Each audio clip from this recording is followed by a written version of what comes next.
கன்னியாகுமரியில தாவேக தலைவர் விஜயனுடைய ரோட் ஷோ நடக்க இருக்கு. இதனுடைய முக்கிய செய்தியை நம்ம பார்க்கிறோம்.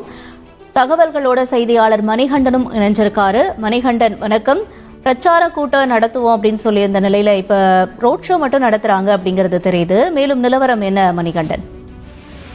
தமிழக வெற்றி கழக தலைவர் விஜயை பொறுத்தவரையில தமிழ்நாடு முழுவதும் அந்த கட்சியின் சார்பில் நிறுத்தப்பட்டிருக்கக்கூடிய வேட்பாளர்கள் ஆதரித்து தீவிர பரப்புரையை மேற்கொண்டு வருகிறார். இந்த பரப்புரையில ஒரு விதமாக ஞாயிற்றுக்கிழமை நாளை கன்னியாகுமரி தமிழ்நாட்டுடைய கடைகோடி மாவட்டத்தில் அவரது பரப்புரையை மேற்கொள்ள திட்டமிட்டிருக்கிறார். அந்த அடிப்படையில ஏற்கனவே பொதுக்கூட்டமாக நடத்த திட்டமிடப்பட்டிருந்தது.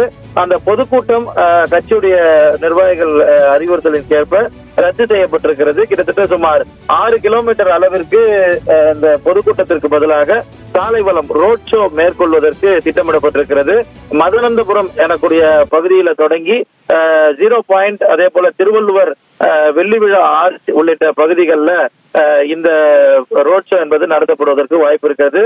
மாலை 3 மணிக்கு இந்த ரோட் ஷோ தொடங்குகிறது. கிட்டத்தட்ட இரவு 10 மணி வரையிலான அனுமதி என்பது அவர்களுக்கு வழங்கப்பட்டிருக்கக்கூடிய நிலையில இந்த ரோட் ஷோ திட்டமிட்டபடி நடைபெறும். பொதுக்கூட்டம் மட்டும் ரத்து செய்யப்பட்டிருப்பதாக தெரிவிக்கப்பட்டிருக்கிறது.